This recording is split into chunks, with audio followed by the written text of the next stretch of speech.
Gensler. Americans count on markets to provide for their futures for far too long. Our markets and financial regulators have answered to the interests of the powerful few on Wall Street, big banks, private fund managers, corporate executives looking to keep profits for themselves instead of investing in their workers, in innovation, and in American prosperity. New technologies risk further concentrating power on Wall Street at the expense of American savers. Meanwhile, fraudsters use cyber attacks and deepfake AI technologies to scam American savers. Faced with that unfair playing field that favors entrenched wealthy interests over hardworking Americans, the SEC has its work cut out for it to protect families whose hard-earned savings are invested in the market. Many on Wall Street have suggested that SEC has been moving too fast recently. We've heard all the complaints. I'm sure we'll hear them again today. Too many rules, too fast, too hard to comply with. But America's markets are the greatest in the world because we have strong investor protections and because we have effective regulators at the SEC and elsewhere who work to make sure we have transparent, fair, and honest markets that Americans deserve. We know all too well what happens when regulators, at the behest of lobbyists and the politicians who always do their bidding, ignore changes or are too slow to respond. It was 15 years ago this week that Lehman Brothers collapsed, putting us in the middle of a financial crisis because industry ran wild. Look at the private funds rule the SEC recently finalized. Private equity and hedge funds manage tens of trillions of dollars in assets at the end of last year for pension funds and endowments, now even some retirement savers. Private equity funds alone control somewhere between, this is incredible, and I use that word sparingly because it's overused, but where between 15 and 20% of our whole economy, private equity firms control that. That number is going up every year, but all the Americans whose savings are controlled by these opaque firms haven't been able to get much information about how they're using people's money. Fees, comparable performance data, independent audits, disclosure of conflicts of interest by fund managers. Americans have been in the dark about all of it until now. The private funds rule will change that, thank you, and force them to tell people how much money these private equity firms are charging. It should be no surprise that the groups that complained that the proposed rule was too strong, too hard to comply with, and unnecessary, waited only days before running to their venue of choice, the Fifth Circuit Court of Appeals. Of course, it's always the Fifth Circuit, the most extreme and partisan circuit in America, and always willing to do special interest bidding, especially Wall Street's bidding. Same playbook we see over and over. Wall Street, corporate interests trying to use the courts to go around the public. What else are these companies trying to hide? Trillions in stock buybacks, for one thing. It's why the SEC update of corporate buyback disclosure will also provide much needed data on how executives are allocating corporate resources. That increased transparency will combine with our first ever tax on corporate stock buybacks. Together, they should encourage companies to stop throwing trillions of dollars at buybacks that enrich executives. Instead, start investing in their workers and in innovation. The Commission also took important steps to address fraud and increase executive accountability. Under your leadership, Mr. Chair, the SEC finally took steps to complete two safeguards required under Dodd-Frank. The first was proposing a rule prohibiting conflicts of interest in the market for mortgage-backed and asset-backed securities. That sounds technical. During the financial crisis of 2008, Wall Street banks, predatory hedge funds bet against the U.S. market, housing market, and caused billions of damage. The second Dodd-Frank provision requires companies to work to claw back compensation from executives who earn bonuses based on flawed financial results. This committee's been working to enhance executive accountability by recently passing, and I thank the ranking member for this too, by a vote of 21-2, a bipartisan bill to hold bank executives responsible when they mismanage their banks. I look forward to the Recoup Act passing the Senate and becoming law. The past year, the SEC also advanced transparency by requiring companies to notify the market when they experience cyber attacks. We know this is a growing risk to every industry. Now there's a standard that ensures investors and policymakers know when these potentially devastating hacks occur. Of course, the FEC has continued to pursue enforcement action against all kinds of scam artists, those who target vulnerable investors, people who try to get away with insider trading, and crypto fraudster. You've been busy. There's more work to do to protect American savers.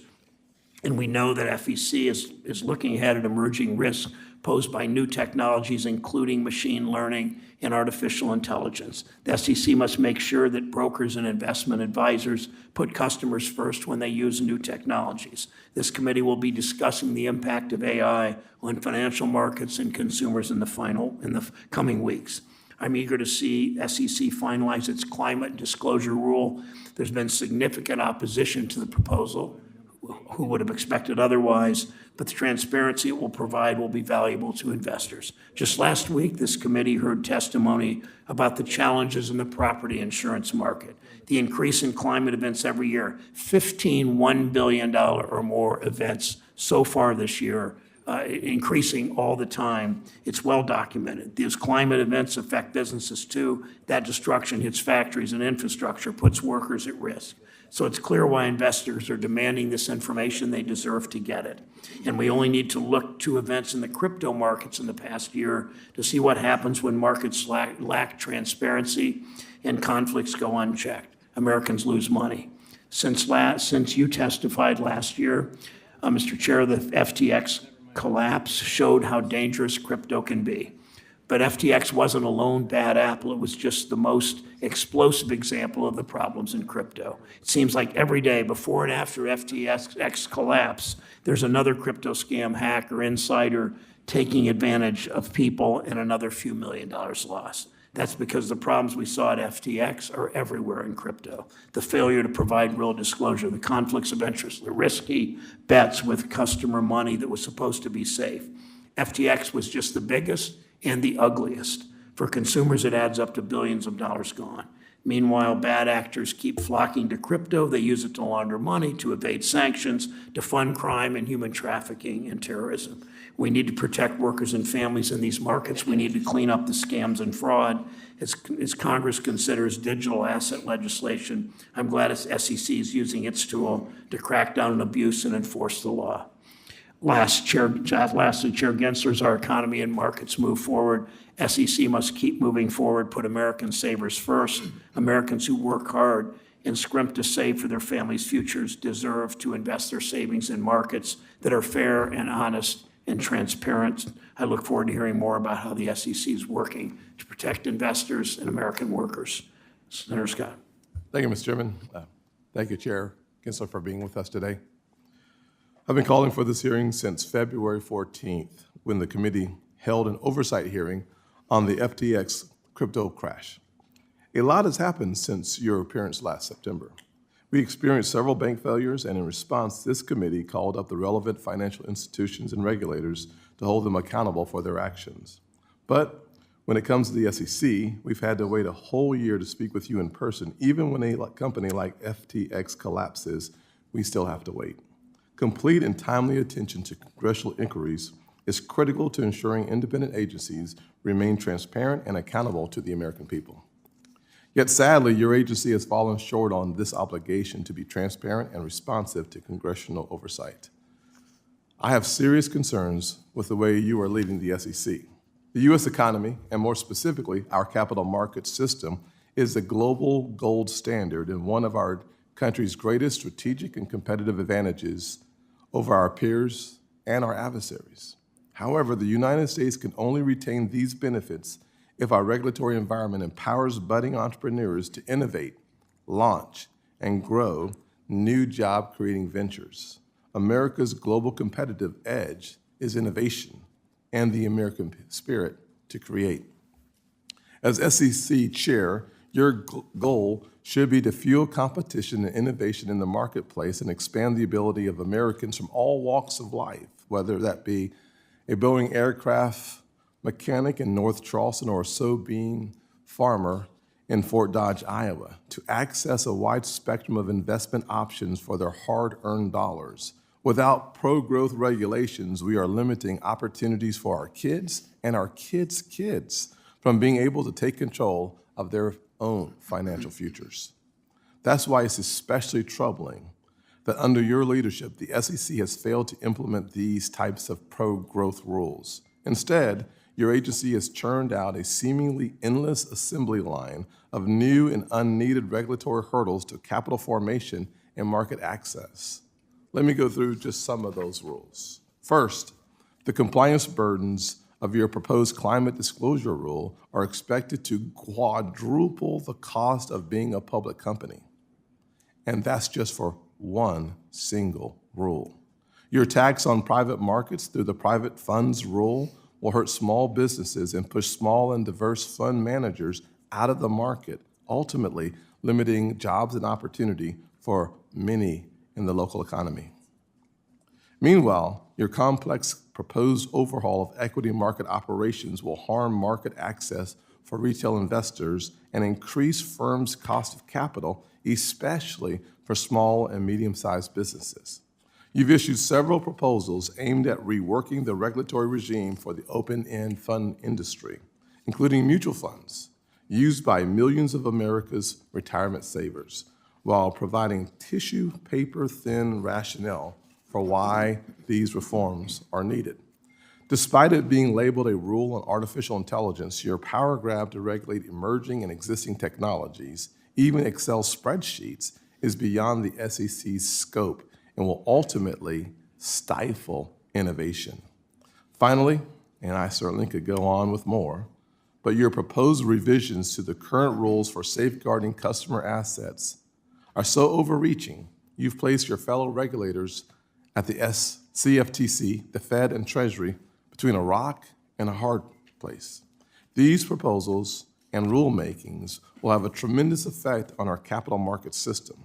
Yet under your leadership, the SEC has failed to conduct thorough cost-benefit analysis, much less look at the overall impacts of these proposals, and has limited the time the public can have the time to analyze and then comment on these rules and the proposals. This is kind of like using all your draft choices to pick a quarterback and forgetting about the offensive line. Rulemakings must be justified and supported by common sense economic analysis, which brings me full circle. Rulemakings must be done in a thorough, transparent manner, which includes responsiveness to congressional oversight, including from the minority members of this committee. The American people have a right to know what their government is doing, and your agency's blatant refusal to respond to our constitutionally mandated oversight represents a dereliction of your duties to the American people. A few final thoughts before I close. I think opportunity can exist for all investors, and it should. Throughout my time in Congress, I've prioritized enacting policies that open more doors to opportunity for future generations and give Americans in every corner of the United States the chance to better their economic standing and build generational wealth. It is clear under this administration and under your time as SEC chairman that regulation, not innovation, is the preferred medicine for every perceived policy injury. This should not be the case.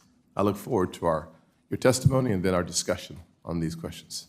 Thank you, Ranking Member Scott. I'll introduce today's witness. We'll hear from Gary Gensler, the chair of the Securities and Exchange Commission. Chair Gensler, please proceed.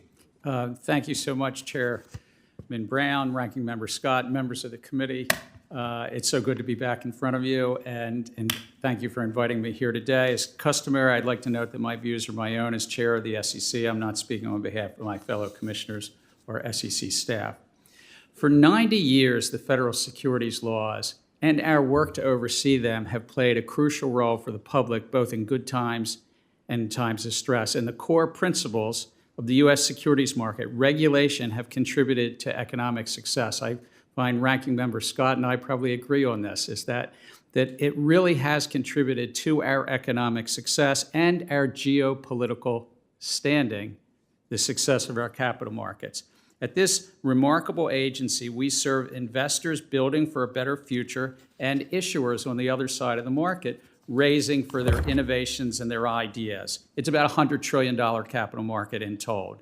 And the essence of this is captured in our three-part mission: to protect investors on one side, facilitate capital formation on the other, and then what's in the middle? The markets. Fair, orderly, and efficient markets. And the SEC is also a cop on the beat, watching out for your constituents. The dedicated staff of the agency does extraordinary work with limited resources in the face of significant growth of registrants, more involvement in our markets from individual investors, and yes, increased complexity, the SEC's headcount actually shrank from 2016 through last year. We shrank. With Congress's help, along with this committee, we've actually just gotten back to a touch more than where we were 7 years ago. America is blessed with the largest, most sophisticated, and most innovative capital markets in the world, but we cannot take this for granted. Yes, even a gold medalist must keep training. And that's why we're updating our rules for the technology and business models of the 2020s. My written testimony details those efforts, and I'm sure we'll get into questions on this rule or that rule, climate and crypto and the like. But I'd like to just put it all in context. We're updating our rules to promote efficiency, integrity, and resiliency in the market. That's our goal. We do so with an eye towards investors and issuers alike to ensure that the markets work for them rather than the investors working for the market intermediaries. We're working to help lower cost, increase access, and promote financial stability. And each of the proposals we've made in the last 2 years further that three-part mission as laid out by Congress. Our Division of Economic Risk Analysis provides robust economic analysis, and it considers the costs and the benefits, as well as the effects on efficiency, competition, and capital formation. And we greatly benefit from public input regarding the economics, the policies themselves, and the SEC's legal authority. Now, in the last 2 years, we've actually provided the public ample time to comment, with an average of 70 days to comment from the time we put a proposal and we publish it on our website. Since January of 22, we've actually set in place that there's a minimum of 60 days and sometimes as long as 100 days from when it's posted on the website. When comment periods close, though, we often continue to get additional comments through meetings and otherwise, which staff consider as well. And based on the feedback, the staff and the commission consider possible adjustments to the proposals. This process tends to take 12 to 24 months. And during that period of time, as we move to possible adoption, we only do so after we consider those comments, and we do so based upon those comments, make adjustments. Of the finalized 22 rulemakings that we've made, nearly all of them have changed based on public feedback. I'm grateful to work alongside the remarkable staff and my fellow commissioners to promote the efficiency, integrity, and resiliency of the markets. And with that, I look forward to taking this committee's questions. Thank you, Mr. Chair. Because there will be a huge turnout on both sides because of the interest in your work and holding you accountable and asking you questions, I'm going to more than usual enforce the 5-minute rule, starting the questions with Senator Tester of Montana. Yeah, thank you, Senator Brown. I appreciate your courtesy. Chairman Gensler, thank you for being here. I appreciate it. You know, as many of the folks know, I'm somebody that's still involved in production agriculture. If I don't cut the crop doesn't get cut. The question is this: I wish we were all in a situation where we didn't need access to capital, but we need access to capital. I wish we were in a situation where I didn't have to sell grain to, multinational corporations that I believe need some regulation on them because I think they control the marketplace far too much. But unfortunately, that's where we're at. Every once in a while in the mail, far too often in my opinion, I'll get a survey as to how much grain I raise and how much grain I have on hand and how many cattle I have and chickens and pigs and horses. It's a real pain in the butt. And the problem is you get to do this over and over and over again. So surveys aren't something that I'm real crazy about, okay, because I'm busy trying to make a living. We have had previous conversations about making sure that the proposed climate rule does not lead to burdensome reporting requirements, to add additional workload, pain in the neck, and I'm being generous when I say pain in the neck, to agricultural producers who do business with publicly traded company, which, by the way, is by far and away the vast majority of folks in production agriculture. I appreciate you've been receptive to those concerns. We have discussed previously in this hearing that it is not the Commission's intent to have farmers or ranches in Montana or any other state or any other producers have to report on goods that they sell to publicly traded company. I want to make sure that that still stands true. Is that right? That does stand right, sir. We oversee public companies. That's it. One, we're not a climate regulator. We're a securities regulator. And right now, just to give you an example of the top 1,000 companies by market cap, about 80% of them make climate risk disclosures. But we're just trying to bring some comparability to that. And we've heard from not just you, but from many farmers and ranchers across this great land, from a lot of small and medium-sized enterprises who've said, look, we don't want to fill out the surveys, as you said. And so I've asked staff to really take a close look at those comments to make sure that we're only regulating the public companies and not somehow indirectly those private companies. You're fully aware that it's going to take more than your intent for this to happen. Bleed down of regulation is something that happens all the time. And I just want to make sure that it is crystal clear that people in production agriculture are not going to be faced with these surveys. No, and I can't prejudge a final rule. It does take 5 of us on the commission to push out a final rule, but staff has heard these comments. There's thousands of them, and I've asked staff to come up with solutions. Okay, so walk us through, that you answered my next question with that answer, but walk us through for the companies required report scope 3 emissions. What do you envision that reporting would look like? Well, again, because public companies currently report some greenhouse gas emissions, that's which they produce, so-called scope 1, and as you called it, scope 3, their supply chain. That is not as well developed currently. And in our proposal, we said that no private entity, farmers, ranchers, small businesses, needed to report that. And that the public company, if they're reporting it and they found it material, they could estimate it. But we've heard comments that wasn't good enough from you and from others, and that's where we're looking about how we can find appropriate path forward. Because again, about 80% of the top 1,000 companies are currently reporting on climate risk. Over 50+% are reporting scope 1 and 2, not scope 3. And so we're looking through that. Okay, and it is important to note that these are publicly traded companies. A lot of family farms have incorporated, but they're not publicly traded.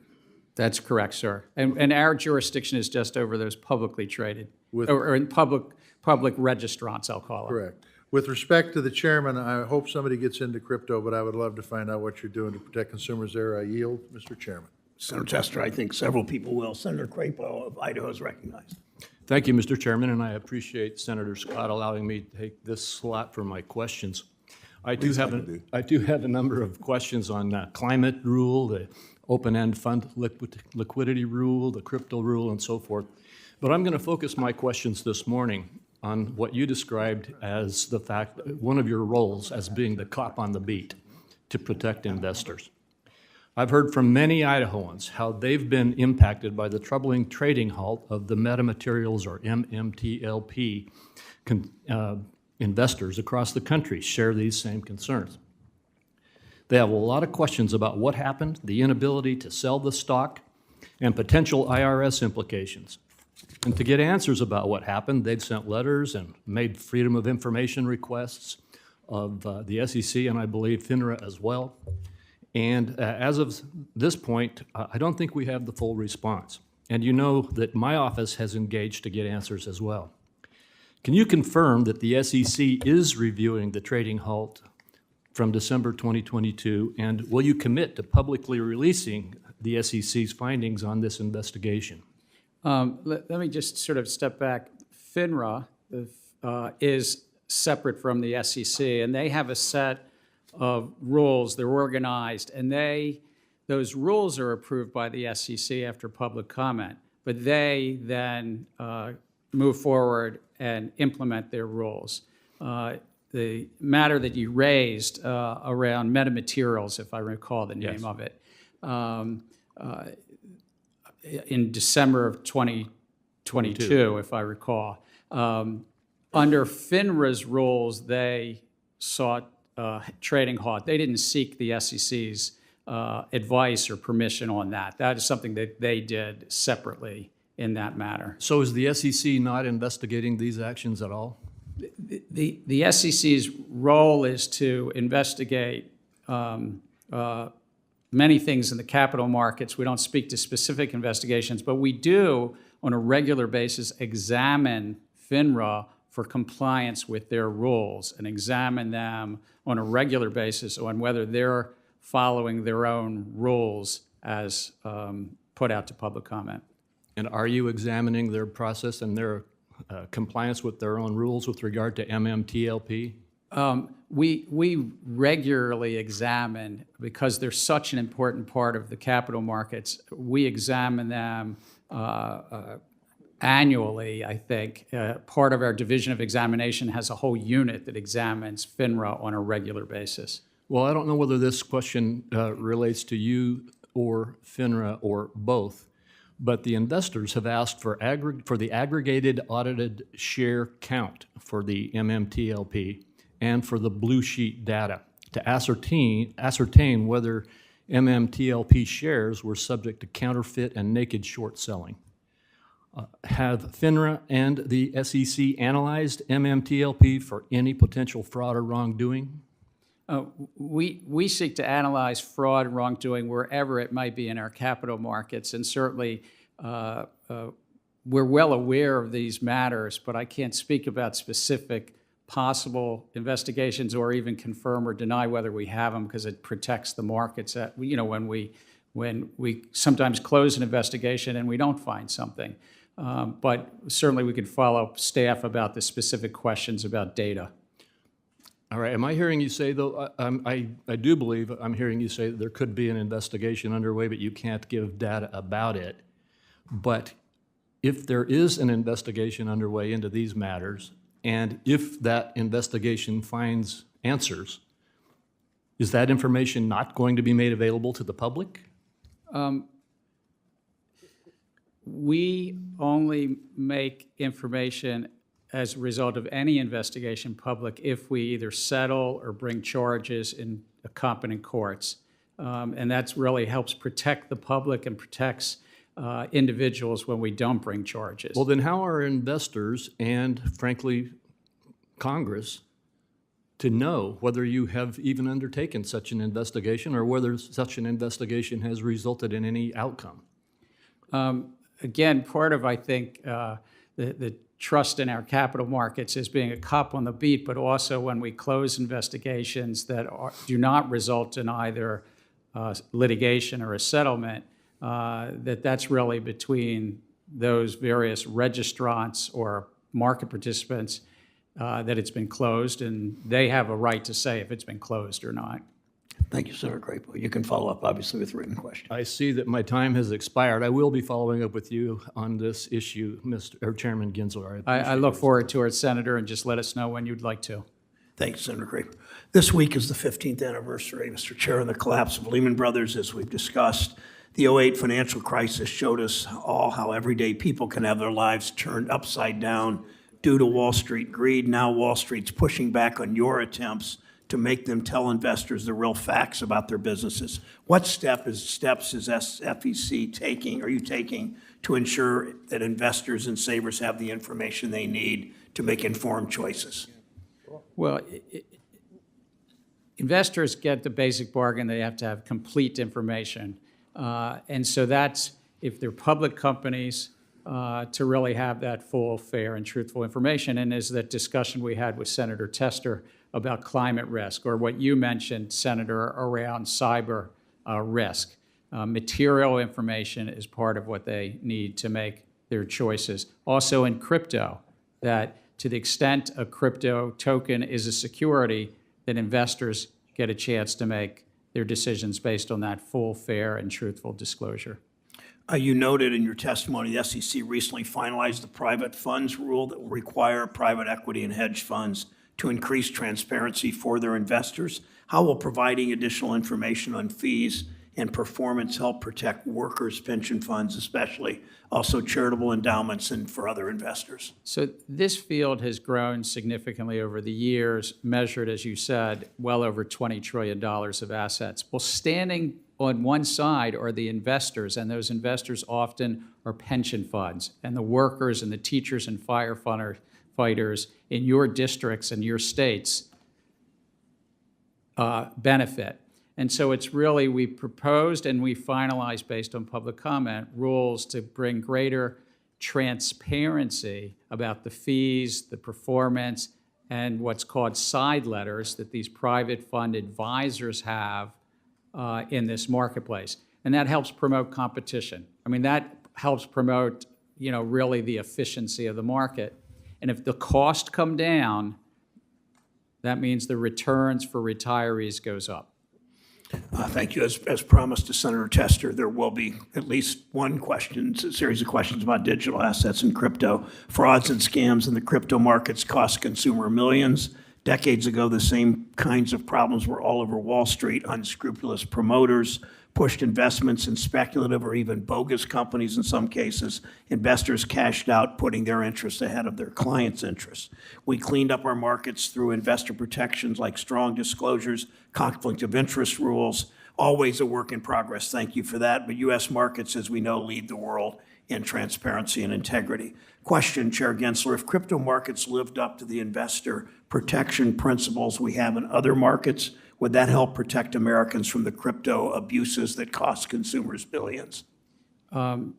If they were to live up to the investor protection built into their current laws, it would help investors. But right now, unfortunately, there's significant non-compliance, and it's a field which is rife with fraud, abuse, and misconduct. Thank you. Senator Warren and I have introduced our bill to create comprehensive standards in workforce disclosure because we know the investment in worker development and training is critical to so many industries. I'll be entering a question for the record on that important issue, and I think that Senator Warner will be asking about that later. Last question. Majority of the largest companies already disclose information about climate and greenhouse gas emissions on a voluntary basis. They do so because investors demand that information, but without a clear standard, that information is not easily digestible and is not comparable across companies. What is the SEC's role in making, what is your role in making these disclosures, which, as I said, investors are clamoring for, making these disclosures useful and able to be compared and analyzed? It's a role that Congress gave us over the decades to help investors be able to compare information that companies are putting out, and it's about material information. And investors, as you rightly said, are making decisions today based on the climate risk disclosures, including greenhouse gas disclosures of the major companies in America. That's already happening.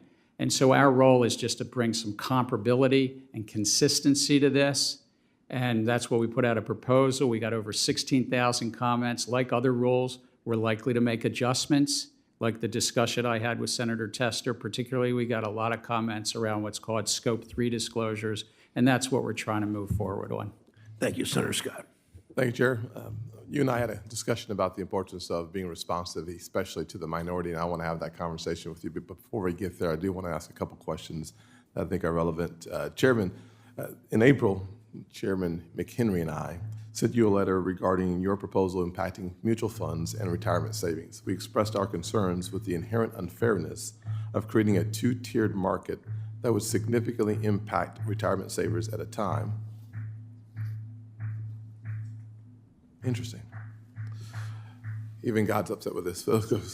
At a time when so many are struggling with rampant inflation, not to mention that your liquidity risk recharacterization of mutual funds would significantly alter investment strategies for everyday retail investors.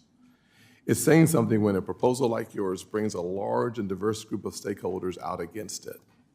Given the current SEC's tendency towards rushing to finalize rules, my fear is that you will finalize this proposal without properly addressing my concerns and the concerns of so many in the industry, as well as those of the retirees and the customers. Or worse, finalize this rule or proposal with an entirely new structure like we've seen in the money market fund reforms rule. Are you willing to rescind this proposal so as to not create a two-tiered system and unfair advantage for large swaths of investors? As we move forward with this, considering this, we got a lot of comments, as you said, about this proposal. It's about open-end funds, mutual funds, as most people would call it, and to ensure for their, at times of stress, that their pricing matches up when somebody redeems from a mutual fund, that the remaining shareholders in that mutual fund aren't bearing what's called dilution.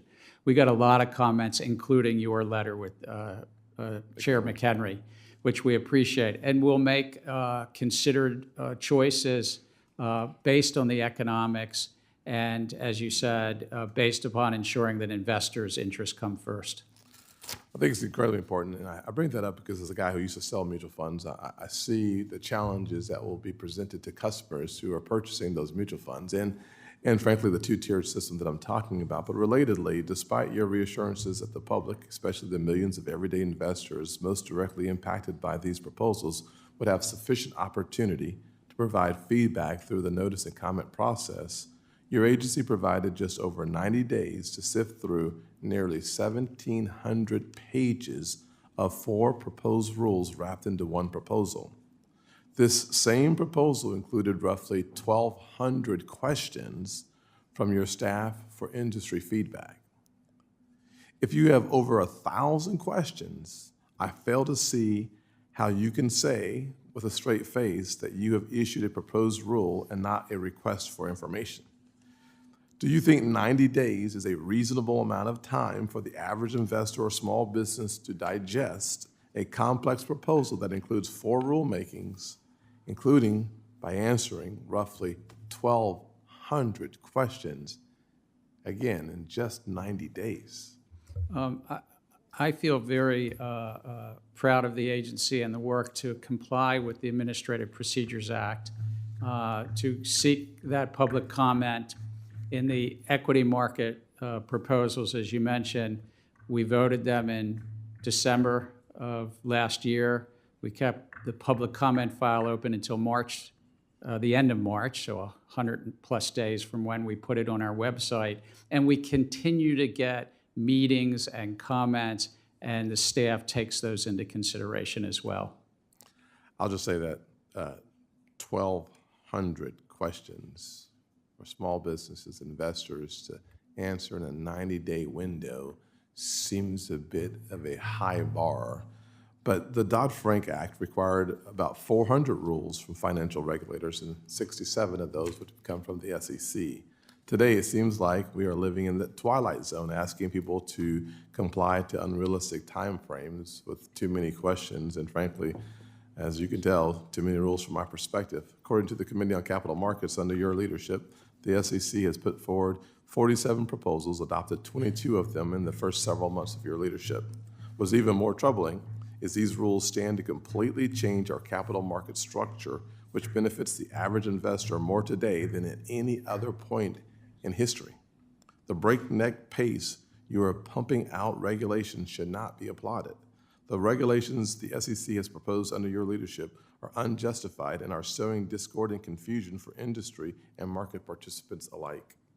How do you square your mission, which includes maintaining fair, orderly, and efficient markets, with the upheaval of market functioning you aim to create? And I only have 10 seconds for your answer because he's getting ready to cut me off. I thank you. I would note we take our 3-part mission very seriously, but Bloomberg Law recently wrote an article that said we're actually behind 3 predecessors, Chair Clayton, Chair Shapiro, and Chair Pitt, that in those 22 final rules, that we're 4th out of all 3 of my predecessors did more final rules in their first 2 years and 4 months.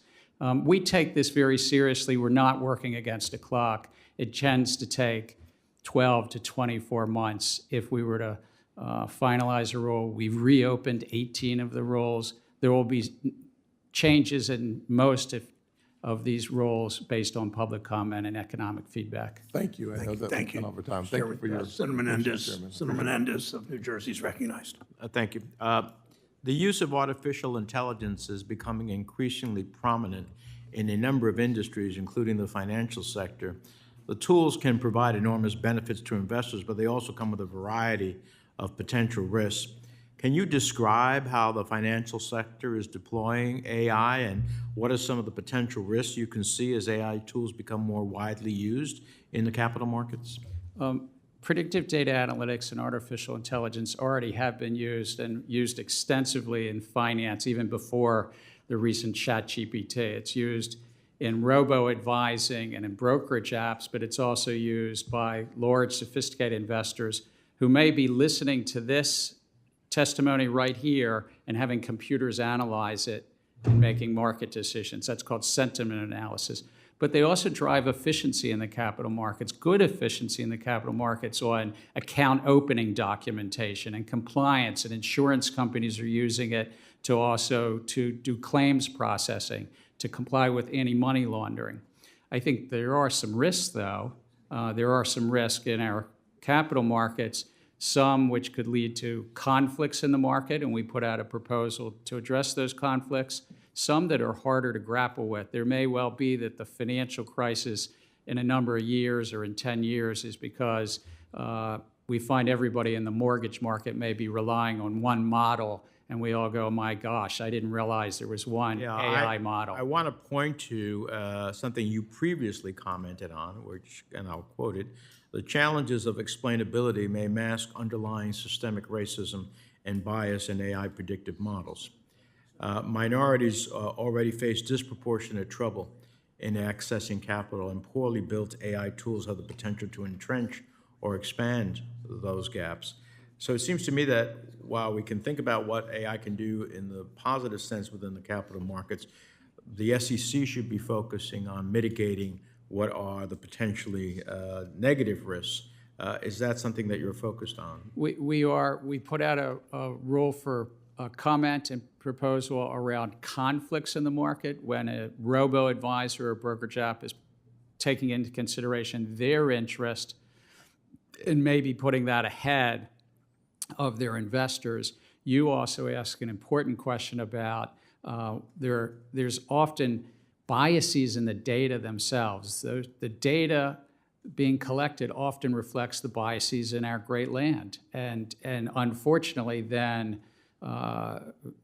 investment decisions, investment advice might be based on those biases. And outside of our jurisdiction, of course, in other agencies' jurisdiction, credit allocation could be based on those hard to explain data and biases. So I share your concern, but at the SEC, we are absolutely focused on some of those issues around investment advisors, robo-advisors, so to speak, and brokers. 2 years ago, the SEC's Asset Management Advisory Committee unanimously submitted 4 recommendations for actions the SEC could take to improve diversity in the asset management industry. You and I have spoken about this several occasions. And the last time you were here, the SEC had adopted 2 of the recommendations. You said the other 2 were still being considered. Can you tell me what progress has been made on adopting the other 2 recommendations, particularly the requirement for enhanced disclosures by investment companies and advisors regarding diversity within their workforces and leadership?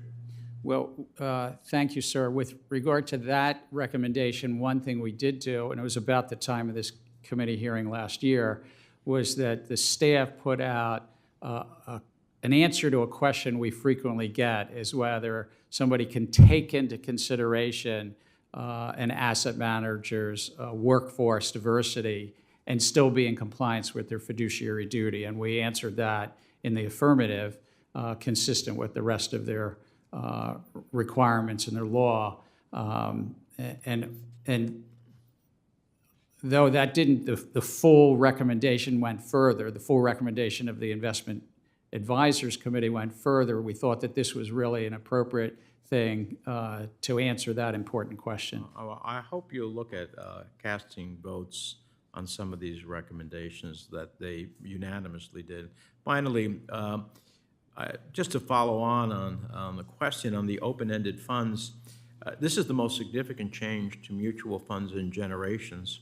The question for me is, what is the economic analysis that the Commission conducted and how it showed that these changes are necessary? Because when I look at the Consumer Federation of Americans saying the negative impacts this rule could have, retirement savers in particular would be adversely affected by the proposal, it comes to mind as, okay, what was the analysis that brought you to where you are? The analysis, thank you. The analysis was based upon some real events. In the spring of 2020, as COVID was breaking out and the pandemic was breaking out, many funds in that stressed time were getting redemptions. People were pulling out of the funds, and some of those funds were then calling up the Federal Reserve and the SEC saying, we need support here, because there were such rapid redemptions and a fear of those rapid redemptions.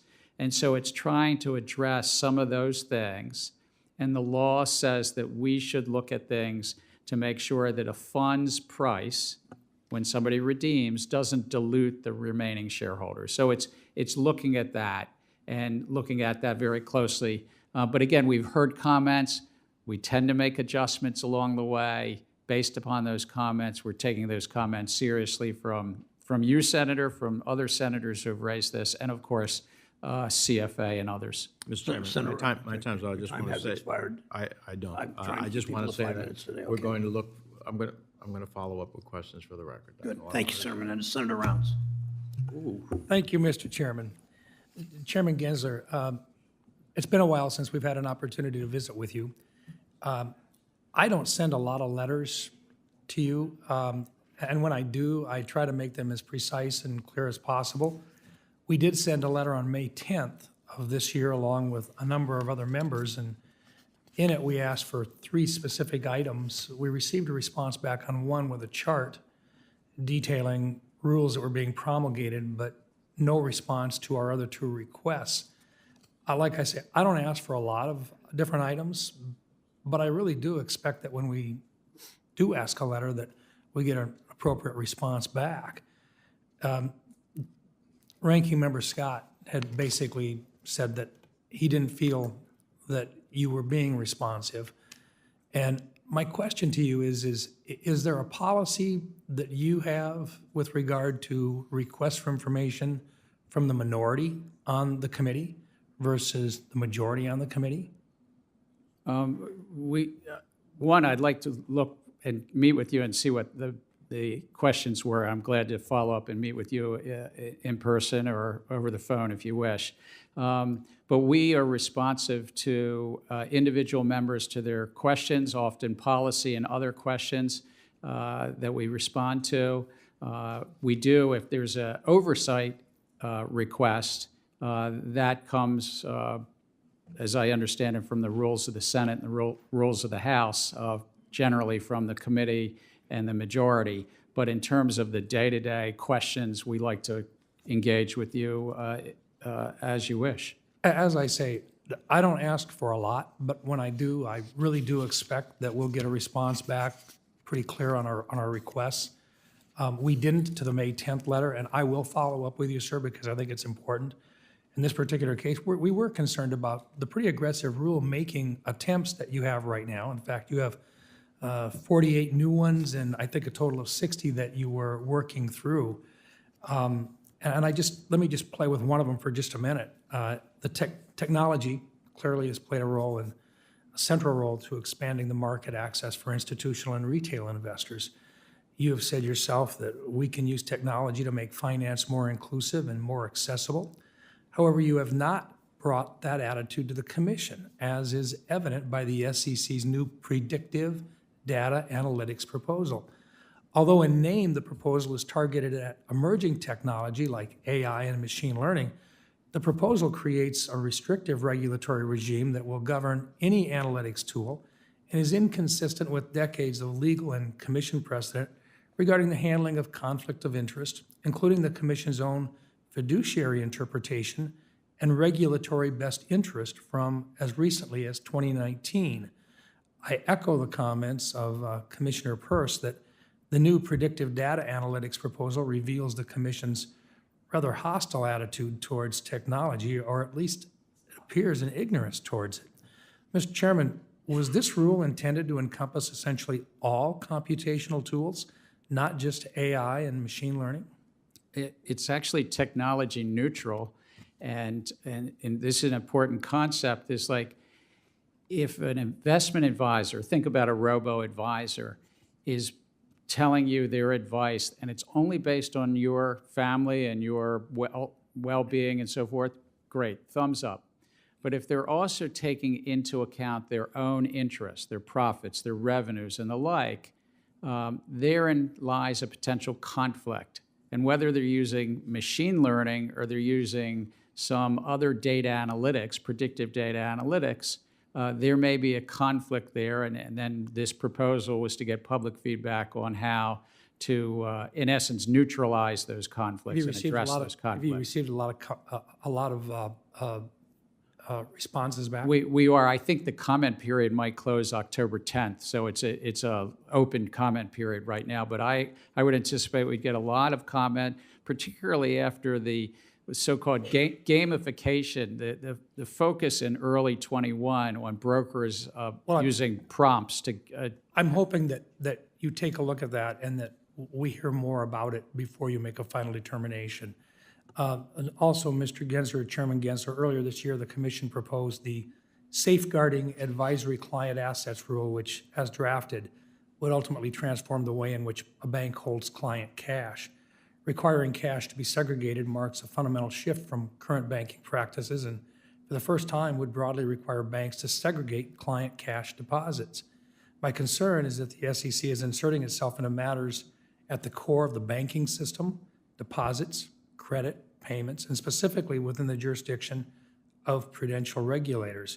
My question is, does the SEC have the authority to regulate custodial banks? We put out a proposal that's actually based upon new authority that Congress gave us in 2010 about the assets held, investment advisors and their custodial assets. And so that's why we were updating this. And for decades, we've had prior authorities as well, which is a yes to your question, around qualified custodians. Can be banks, they can be broker-dealers, they could be something called futures commission merchants, they can be at the federal level, they can also be at the state level. But then we have a role to say what is required of those custodial arrangements so that the investment advisor is not losing, using, or misusing a client's assets. Mr. Chairman, my time has expired, but I will follow up with some additional questions for the record, specifically on this particular issue. I look forward to it. I'm glad to meet in person as well. Senator Cortez Masto is recognized from Nevada. Thank you, Mr. Chairman. Chair Gensler, it's great to see you again. Thank Good to see you I'm again. going to follow up on the conversation you were having with Senator Menendez on artificial intelligence. And let me ask you this. Beyond disclosing conflict of interest, which you talked about, the new rule that you're looking at, should trading houses and money managers be required to disclose their use of AI in other areas? It's a very good question. It's an emerging technology. And while we don't generally say that a broker or an investment advisor needs to disclose whether they're using an Excel spreadsheet or whether they're using machine learning, I think that there's new challenges with artificial intelligence, the lack of explainability, the chance for bias and biases in how it's used, the conflicts as we were talking about. And so it might be something Congress would want to take up, such disclosures, but it tends to be that at the SEC, we're technology neutral. So can I ask you, you touched on this, is there currently the ability to audit an investment AI algorithm for biases to ensure that clients and retail customers are receiving advice in their best interests? It's a very good question that computer scientists as well as policymakers need to grapple with, but the nature of artificial intelligence is that it is sometimes has so many factors, millions or not even billions of variables that it's looking at, it's very hard to explain. And humans are very intelligent, but these models are hard to explain, and thus there can be biases that are hard to explain. And so it's something that I think is a worthy policy area for further consideration. And then finally, on the regulatory side, let me say, how do you envision the SEC using AI for market surveillance, for analysis, and in enforcement activities? So we already do in some market surveillance and enforcement actions to look for patterns in the market. And I know that some of the self-regulatory organizations do as well. It's one of the reasons that why we've asked Congress for greater funding this year in 2024 to help build up our technology budget for the emerging technologies. And thank you. And last time we talked, I'm going to jump to cryptocurrencies, the enforcement that you are undertaking with respect to crypto. There was a challenge at the time because you were understaffed. Do you feel comfortable now that you have the staff that you need, particularly on the enforcement side when it comes to the fraud that unfortunately we're seeing related to some crypto? I would widen it out. The agency is only 3% larger than we were 7 years ago. So I would say, no, we're not large enough as an agency, given that the markets have grown 50 to 70% in terms of activity, complexity, et cetera, during that time. In terms of crypto, more narrowly, I've been around finance for 44 years now, I guess, and I've never seen a field that's so rife with misconduct. It's daunting. Thank you. And then let me jump to clawbacks of executive compensation. We have seen that when a company fails, thousands of people we know can lose their jobs and investors lose their money. Yet too often, unfortunately, we see the CEO and executives walk away with millions in stock options and salaries. So can you expand on the SEC's recently completed rules on executive compensation, and how is the SEC improving rules that limit insiders' ability to trade and sell stock? So we've done a number of things. 2 were mandated by Congress. One was called clawbacks that Congress mandated, that if there was erroneously produced financials and an executive got paid based on that, they've got to give that money back to the company when the financials are revised. 2 was something called pay for performance. Again, Congress mandated it, and 12 years later, it hadn't been done. We got that done. But a third thing as well was something called, it was about how executives sold their stock to the public and that they get in compensation. And we basically, at its core, said that you had to wait at least until the next quarter's financial results were published. You had to have at least a 90-day cooling off period. To follow the plan, it's got to be kind of on automatic pilot, and then at least 90 days had to go by before you could sell. And that only went into effect about 6 months ago. Thank you. Thank you, Mr. Chairman. Thank you, Senator Cortez Masto. As I mentioned at the outset of the hearing, we are more strictly enforcing than I normally do the 5-minute rule because it looks like 20 members showing up. So Senator Tillis is recognized from his office.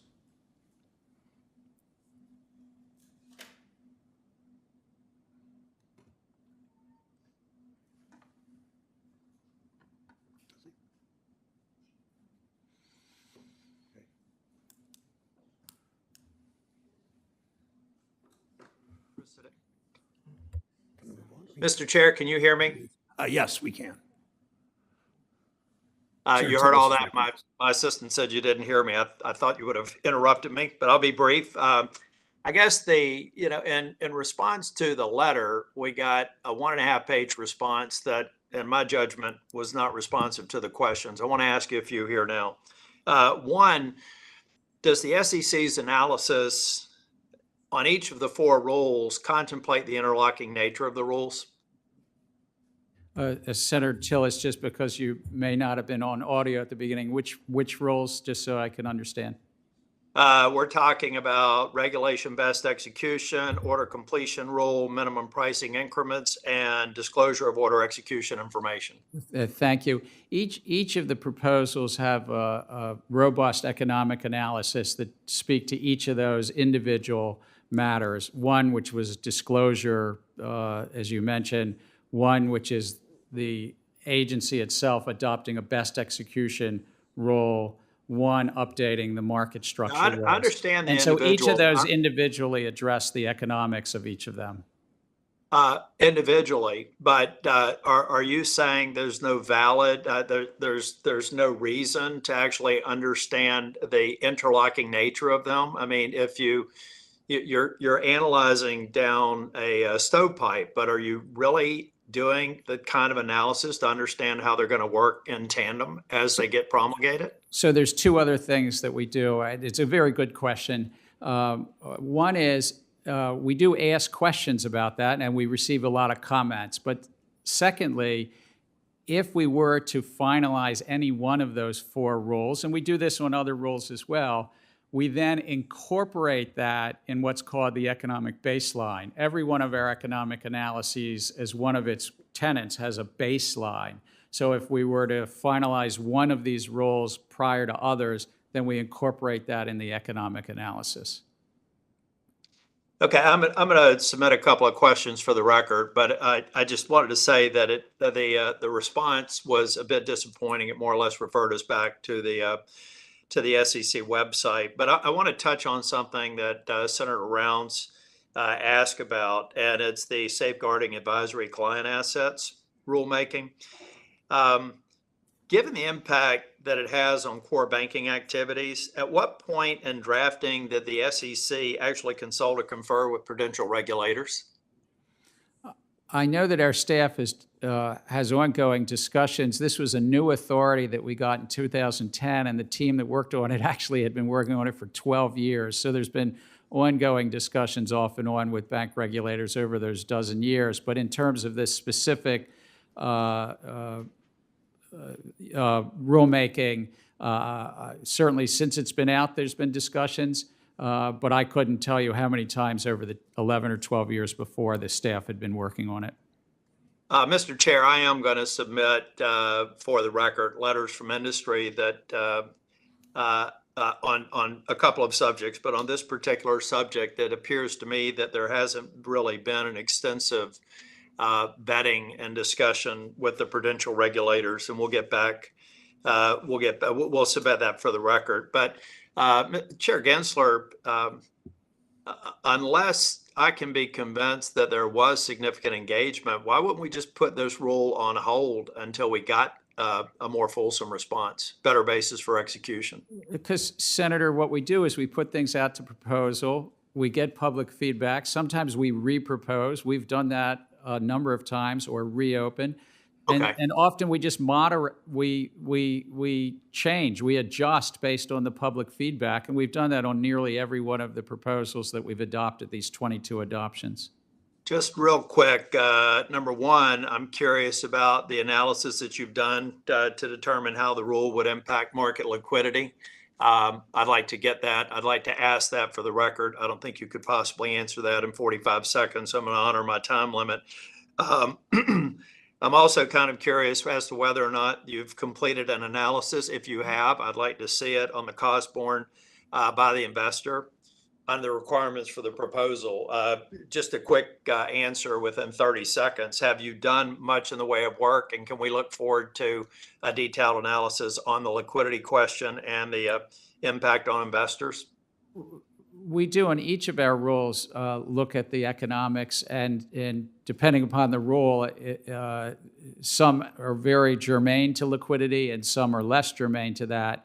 But we do that, and that detailed analysis is put out to public comment, and as you said, is on our public website. Can we get that information for the record?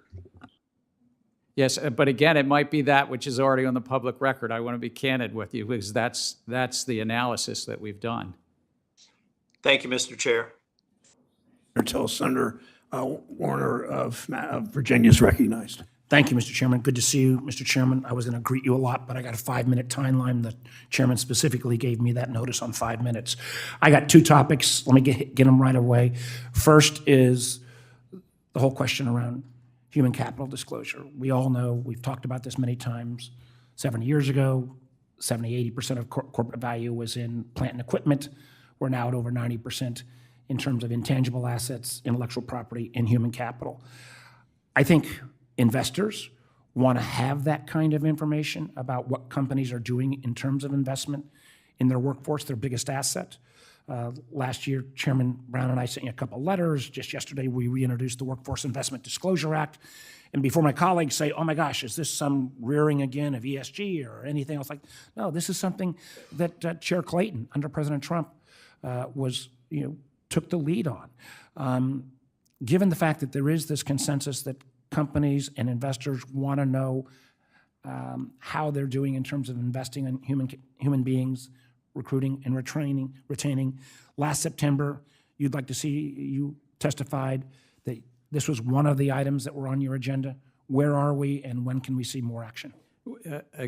again, you mentioned Chair Clayton, we wanted to see the data and see what happened off of that rule from 2020 for the first 2 years and build upon that.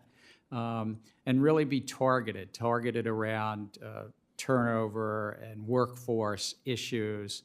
And there is some consensus around that, and just trying to find that and stay, as I would say, targeted to really important issues around the workforce and the cost of the workforce, the turnover of the workforce, the retention, the training, as you mentioned. Well, we'd like to see, action. I know you've got a big agenda on this one. I'd urge you to move expeditiously. And again, I say particularly my Republican colleagues, I don't think we can find a CEO anywhere in America that doesn't say their workforce is their number one asset. And the fact that we have such little reporting on that, I think, is an area where we need improvement. I want to move quickly to AI. Concur with Senator Cortez Masto on some of the questions she raised, and Senator Menendez. I'm chair of the Intelligence Committee, and I see upside, but I see huge downside. You are an AI expert from your work at MIT, from your July 17th speech. As we think about how we get our arms around this, I actually think the two enterprises in our society that are most subject to interference from AI in terms of undermining public trust is faith in our elections, and there's a lot of talk about how AI could manipulate as we go into a presidential election. But the other entity that is totally reliant on public trust is public markets. And I'm concerned, we've seen a little bit of activity here where there was the fake fire on the Pentagon and that interfered with the market. I'm candidly surprised that we've not seen a lot more interference in Fortune 200 to 500 companies, not only in terms of deep fakes, but AI tools that might generate false complaints about products or, frankly, false filings in terms of the regulatory entities. How, in the minute and 30 seconds you've got left, how are you thinking about making sure that our public markets and the trust in those markets are not undermined by the rise of AI across the board? You're absolutely right. Fraud is fraud, and if you're using AI and you're doing deep fakes in the market, that's a real risk to the markets. And I think that we have good laws, but these new technologies will challenge those laws. And we look forward, if you're thinking about legislation, to work with you on that. But I do think that deception is deception, and I wouldn't let anybody tell you that there's no human behind the algorithm. There's still some human behind the algorithm that's setting the broad hyper parameters. These are the top level. What's the algorithm training on? I would note that there was a deep fake on little old me that I had resigned that was put out in the middle of the summer. And I guess somebody was trying to influence stock market prices or crypto prices one way or the other. And my comm shop had to quickly say no, and that was the fact that you're a highly public figure, but those Fortune 200 to 500 companies, and I hope, I'm surprised there's not been more. I agree deception is deception, but I hope as we think about this that we not only go after the generator of the algorithm, but we also realize that the distribution model, particularly if it's coming out of a large language model, we cannot repeat the mistakes we made in social media with the 230 get out of jail free card. Thank you. Senator Haggerty of Tennessee is recognized. Thank you, Mr. Chairman. Welcome, Chair Gensler. In your prepared testimony, you referenced novel authorities that granted to the SEC by Dodd-Frank, as you claim, and I'd like to start my comments by briefly addressing some of those before I get into the questions. In several of the recent proposed rules that have been put forth by the SEC, notably the private fund advisors and the predictive data analytics rules, your claimed authority is based on what I view as a very tortured interpretation of Section 913 of Dodd-Frank. As you know, the Supreme Court has recently said that major regulations require clear congressional authorization. Yet Section 913G, the provision that you rely most heavily upon, provides very limited authority to regulate in this space, not blanket authority for the SEC to ignore all the other binding language of the law and completely rewrite the standard of care for broker-dealers and for investment advisors. If Congress really wanted to grant unlimited authority to the SEC, do you think it would have put such an expansive power in a subsection titled Other Matters and buried it in a provision that discussed standards for providing personalized investment advice to retail investors, that's clearly not the case. Basically, any law can be distorted by reading a single section in isolation. For example, in the Predictive Data Analytics Rule, the SEC defines a conflict of interest as any interest of the firm. In addition to adhering to an overly literal reading of the law, you also conveniently ignore its clear limitations, which are obviously intended to confine the SEC's authority to, quote, certain sales practices and conflicts. What appears to be happening is that you're targeting a subset of the industry that's despised by the left. By applying a different standard for emerging tech, the SEC is not acting as a neutral party. Indeed, the SEC seems to be targeting many of the newer entrants that are actually expanding Americans' access to investments. In the case of the private funds rule, the SEC already has ample enforcement authority to recover funds on behalf of investors. So there must be another purpose for this rule. What you appear to be doing here is trying to change the negotiating dynamics between two sophisticated parties in favor of one over the other, a clear abuse of power. One of these problems with such an ideological driven agenda is that important matters that are critical to the SEC's missions fall through the cracks as you waste resources on matters like this. So let's get to a matter where the SEC really should be focused upon, and that's Chinese government-connected broker-dealers. Recent congressional oversight letters and press reports have highlighted the growing trend of broker-dealers with connections to the Chinese government. These Chinese-linked firms are operating retail businesses in the U.S., including Webull, Moomoo, Prometheum, and Tiger Securities. Some of these companies, like Webull, even have registered representatives located in China. As you know, Chinese law is far different from U.S. law. They don't play by the same set of rules. So my question is, how can the SEC and FINRA actually oversee registered representatives and employees of these firms who are located in China? And why should these firms be allowed to register and do business with retail customers in the United States? You raise a good question, and regardless of brokers' location, whether in China, whether in Europe, anywhere, they want to be in our markets, they've got to participate and play by our rules, absolutely. And they have to be subject to them and subject to examination and have openness to that. And Well, how do you examine and impose the rules on these guys located in China?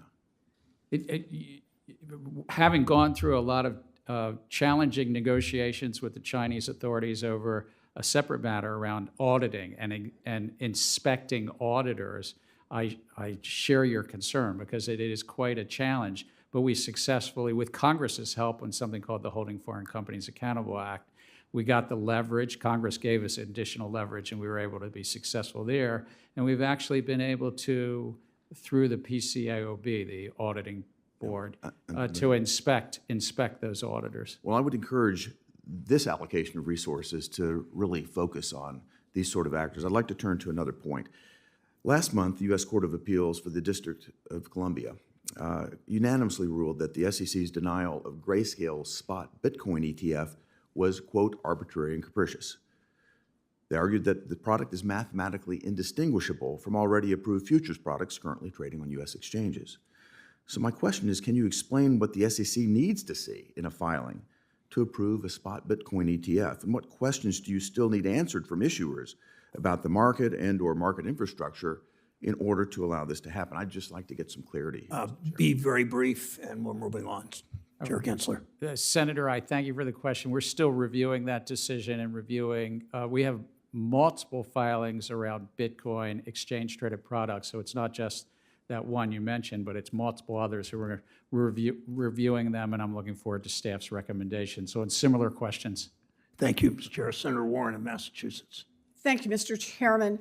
So the job of the SEC is to protect investors, not the fossil fuel industry. And when you were nominated 2.5 years ago, you said that giant corporations should not be able to hide their climate risks from investors. Without a strong climate risk disclosure rule, that is exactly what companies will continue to do.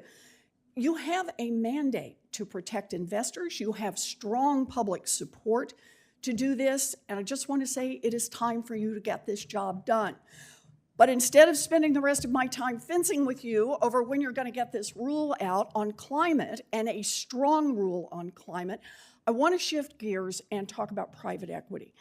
When private equity funds acquire a company, they and the companies they buy don't have to follow many of the rules that apply to publicly traded companies and brokers that are selling registered securities. So last month, the SEC finalized new rules that ban some, but not all, of private equity's most abusive tactics. Even so, after the rule change, private equity funds can still use registration exemptions intended for small businesses to raise trillions of dollars in the private market without filing public disclosures. That is a great deal for private equity, not such a good deal for investors. Again, SEC's job is to protect investors, but more and more people are at risk because they're sucked into markets that have weaker rules. Chair Gensler, do you have a ballpark estimate of how much money investors poured into the private equity markets, including private equity markets, where they're covered only by the weaker SEC disclosure rules? The private funds total assets under management are about $26.5 trillion. But how much was poured in last year? Do you know the number? I want to look at what's happening now. I'm sorry, it's in the low single-digit trillions. Well, does $4.5 trillion sound right to you? We could get back, but it's probably in the ballpark. Right. Okay, it's right. So do you know how much money investors put in the same time period into the public market where they got much better protection? What you're highlighting is there's as much activity and in some years more activity in the private markets than the public markets. Do you know what the number was last year? I suspect you're going to tell me. I am. It was $1 trillion. In other words, the SEC is carefully regulating a public market that handles only about 1 in 4 new investment dollars, while almost 3 out of 4 dollars are going into a private market that has much weaker rules. And those weaknesses are meaningful, even after the rules change. So, for example, private equity firms selling exempt securities don't have to report audited financial data to the public. Also, they don't have to disclose data showing that a company has lost all of its contracts or is getting sued for billions of dollars.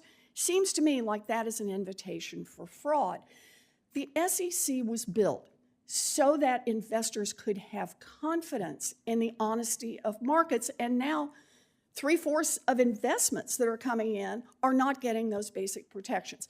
So, Chair Gensler, how do you explain to the American people that the SEC, whose job it is to make sure that markets are honest, is standing by while private equity and the companies they own scoop up investor money without any public verification that the books are honest or that they aren't hiding huge risks? Isn't it your job to fix that? Well, part of what we did in a finalized rule just a few weeks ago was require quarterly reporting on their fees, performance, and side letters, and then at least annual audits of those documents. So let me just say here, Chair Gensler, since we are really pressed on time, I'm not disputing that you've done good things. I hope I said that right at the beginning. You have. But these look like 2 giant holes to me. And the question I'm asking is, how do you explain to investors who now represent 3/4 of all the new investment money that you're not even making these guys do an audited financial statement? Well, actually, the rule that we just finished has an annual audit in it. So it's of these private funds, not of the underlying companies, but of the private funds themselves. Well, let me just say, we're out of time. I really think that given the risks in this market, I appreciate what you've done. There's more still to do, and I hope we can do it as quickly as possible. I thank you. Thanks, Senator Warren. Senator Vance from Ohio is recognized. Thank you, Mr. Chairman. Thanks to you and the ranking member for having this hearing, and thanks to Chairman Gensler for being here. I want to just ask a few questions about personnel at the SEC, Mr. Gensler. So let's just start out with the very top, with you. In 2016, you were the CFO of Hillary Clinton's failed presidential campaign. Is that correct? I was proud to be chief financial officer to the Clinton campaign. Great. Chairman Gensler, is it also correct that your current enforcement director, Gerber Grewal, was most recently the Attorney General of New Jersey? A yes or no answer will suffice. He served his nation well, and he was Attorney General of New Jersey. So just to recap, the Attorney General of New Jersey is the guy who refused to enforce immigration laws and cooperate with ICE. He also launched, I believe, 8 separate investigations against Donald Trump during his time as Attorney General. Chairman Gensler, is it also correct that your recently hired General Counsel, Megan Barbero, was previously Deputy General Counsel under Nancy Pelosi and litigated 2 impeachment hearings against Donald Trump? I believe she was Deputy General Counsel of the House of Representatives. Great. So, and I'll also note that one of your senior enforcement counsels is married to Peter Strzok. My point here, Mr. Gensler, is that you seem to have a very troubling pattern of hiring at an impartial regulatory agency a lot of people who seem to have a vendetta against the former president. And I fear and I worry that that has implicated itself and affected the policy at the SEC. Chairman Gensler, when did the SEC take its first enforcement action against a SPAC? Do you know the exact time? Senator, we'd have to get back to you. I don't know what decade that was. So according to my staff's research, September of 2021 is the first time that you guys at the SEC launched enforcement action against a SPAC. So I want to recap just a few things, and then I want to ask a question. First, you were Clinton's finance director in 2016, Hillary Clinton's finance director. Second, you hired anti-Trump enforcement director Grewal in July of 2021. Third, you brought in Ms. Barbero, who was the litigator on 2 House impeachment trials against Donald Trump. You have another enforcement counsel who is married to Peter Strzok. In November of 2021, Senator Warren urged you to investigate the SPAC merger involving Donald Trump's Truth Social company. And in December of 2021, just a few weeks later, you guys launched an investigation using a novel legal theory against the former president's social media company. That is some coincidence, isn't it, Mr. Gensler? Senator, it is good to meet you in person, but I think you're not correct. What was I not correct about there? We follow the facts and the law wherever they are. And with regard to the SPAC field, the Special Purpose Acquisition Company field, there have been abuses, as you mentioned, one in 2018 that we found, and there are times that we do open investigations. So the problem that I have, Chairman Gensler, is not with you investigating SPAC mergers. The problem is investigating a SPAC merger using a novel legal theory against your boss, Joe Biden's chief political rival. Also against a social media company, which of course at the time, Twitter and Facebook and every social media company had banned the former president. So you can make a pretty good argument that the SEC was using its enforcement powers to silence the chief political rival of the current president. Now let me just offer another observation here.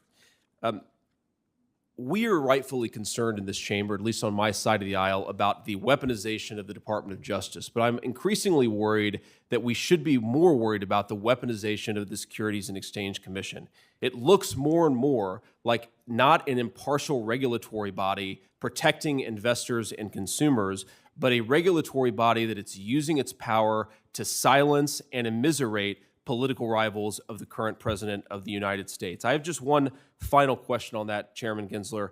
Have you ever spoken to anyone at the White House about your investigation of Donald Trump's Truth Social? Sir, I don't speak. Yes or no? I don't know, sir. I'm going to answer the question. I don't speak to the White House about anything in our enforcement group or our investigations. So I'm mindful of. Thank you for the answer. I'm mindful of the time here, so let me just offer one final observation. I have little hope that I could persuade you that hiring committed partisans and using the regulatory powers of the SEC in a way that looks, and I think is, politically partisan is a true threat to American democracy. But maybe I can appeal to your sense of self-interest. If you guys use the SEC in such a politically motivated way, eventually you're going to be out of power. And I have to say, Chairman Gensler, turnabout is fair play. Thank you, Mr. Chairman. Can I just, sir, Chair? I'm very proud of the agency, and I'm proud of the Division of Enforcement and of my fellow commissioners in considering these matters. The one matter the Senator mentioned actually was settled earlier this year, and it was not with the former president. It's with the company. And it's all a matter of public record, that settlement. Thank you, Chair Gensler. Senator Van Hollen of Maryland's recognized. Thank you, Mr. Chairman, and thank you, Chairman Gensler, and thank you for your response to the last question you just received. And I've known you for a long time, and I've also known you as a person who always follows the rules in public interest. So I'm glad to have you chairing the SEC. And you brought a focus on transparency to adapting to changing market conditions and the needs of the investing public. And I want to thank you for your efforts to strengthen the rules against insider trading. Senator Fisher and I had introduced a bipartisan legislation urging the SEC to move in that direction. And you and the others did by tightening the so-called safe harbor rule to prevent it from being used as a backdoor for insider trading. I also want to commend you on your role along with the PCAOB in implementing the legislation that was passed, authored by Senator Kennedy and myself, on holding foreign companies accountable in order to make sure that companies based in China especially were not using funny accounting rules to mislead investors about the health of their financial balance sheets. And Senator Kennedy and I are working now on the holding foreign insiders accountable legislation, which is now part of the NDAA. We hope it will pass and look forward to working with you on implementation. Now, when it comes to greater disclosure and transparency, I did want to turn to the issue of private equity. And there have been a number of questions surrounding the need for greater transparency in private equity, given the size of private equity in our market, about $20 trillion today. I want to ask you about an aspect of that has not come up, which is the role of sovereign wealth funds investing in private equity. Because the Congress has tightened the CFIUS rules, we see less direct foreign investment by China-based sovereign wealth funds directly into companies.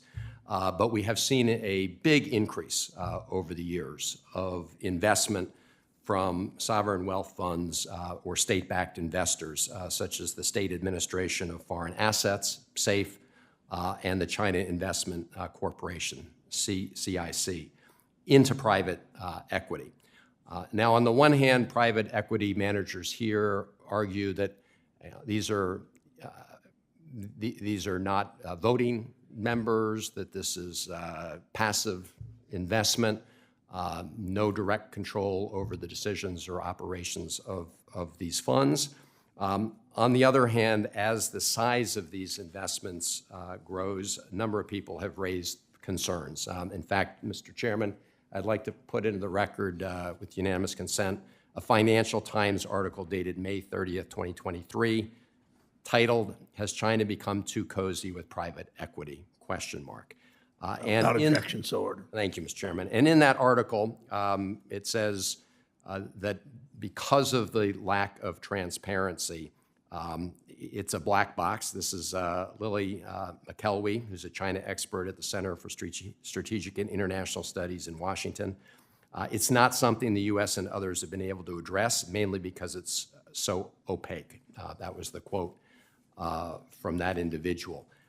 The article goes on to point out that we really have no visibility into these investments and talks about the fact that, especially after the Russian invasion of Ukraine and sanctions against Russia, this became a more important issue for investors in private equity. Could you just talk briefly about how you think about this right now, both the need for greater disclosure in private equity broadly, and I know there's an ongoing case, but could you talk also about this issue of foreign sovereign wealth funds and their huge investment in private equity, and whether that raises concerns and need for greater transparency. Under our laws, investment advisors here in the U.S. can advise asset managers, including sovereign wealth funds, all around the globe. And if they're properly registered, the advisor has to be, complying with their laws. And you're right, we do have a recent adopted rule about private fund advisor transparency. You're speaking to something about the investors behind that, which, though we have some role to play at the SEC, is also a very important role for other agencies like the Treasury Department. And as you mentioned, CFIUS is a collection of other agencies, not including the SEC. So I'm sort of be interested to follow up to understand what you're thinking, whether it's something legislatively or otherwise. But we as an agency are neutral about which investors from which countries the investment advisor is advising. Our jurisdiction doesn't really go there as long as they're complying with anti-money laundering laws and the like. Well, I do look forward to following up. Thank you, Senator Brown. Questions. Senator Lummis of Wyoming is recognized. Thank you, Mr. Chairman, and welcome, Mr. Gensler. My questions are substantially nerdier than my colleagues, but nevertheless, I think they're really important. I'm going to start with Staff Accounting Bulletin 121, which I've been harping on for about a year in relation to the Lummis-Gillibrand Responsible Financial Innovation Act. So, Staff Accounting Bulletin 101 requires that companies, including banks, place crypto assets under custody on their balance sheets. And even Fed Chairman Powell has agreed that this is unprecedented in financial regulation in the U.S. So my first question is, you've said repeatedly that this is to provide greater consumer protection. And like we saw in the Celsius bankruptcy last year, when thousands of customers were made unsecured creditors, isn't it true that placing custody assets on the company's balance sheet could result in consumer assets being seized by creditors in the event of a bankruptcy, and that would hurt consumers? Senator, thank you for actually going down, as you say, The rabbit hole. more technical rabbit holes, and I'll be glad to go there. It's actually, you're absolutely right about this Celsius finding, but what was interesting in that bankruptcy finding is a judge said these are not segregated protected assets. By and large, that the investors were just lining up in bankruptcy, and that was regardless of a staff accounting bulletin that the SEC put out, because Celsius was a private company. The staff accounting bulletin was staff advice on how to do accounting in public companies. And the reason the staff came to that conclusion, and which is different than for stocks or bonds in custody, is because the laws in the U.S. right now tend to be that you can't easily segregate those crypto assets the way Celsius was taking it on, and that judge said, you're just in line. And by the way, that's also happened at Voyager, it's happened at FTX, it's happened at Terra Luna, it's happened at each of these various bankruptcies. Well, let's then talk about the relationship of Bulletin 121 to banks. So the requirement prevents banks from offering crypto asset custody because it requires the assets to be backed 1-for-1 by US dollars. And if that standard were applied to legacy custody banks like BNY Mellon, they would have to have trillions in regulatory capital. So that prevents the most heavily regulated financial institutions in the country from offering custody. So if your ultimate goal is to provide real consumer protection, shouldn't the SEC withdraw Staff Accounting Bulletin 121 to allow banks to provide custody? So the Staff Accounting Bulletin is just about public companies and how to properly show that to investors in those banks. And it's investors, not the people getting the custody.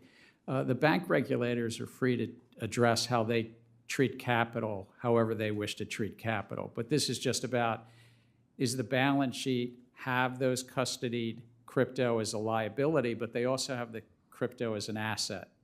We don't speak to how it's backed. That's up to the bank regulators. Okay, thank you. I want to turn to the SEC's pace of rulemaking.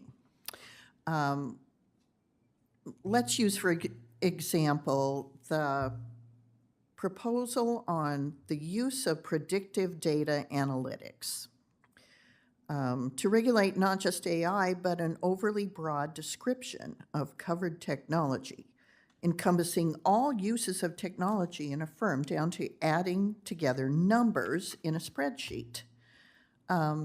Even numbers in a financial firm pass through spreadsheets. So my concern here is this rule is going to follow the pattern of others, such as the money market fund reforms proposal, where unworkability means the end rule looks very different from the proposal. The documentation requirements of this rule are so demanding that the industry will not be able to comply.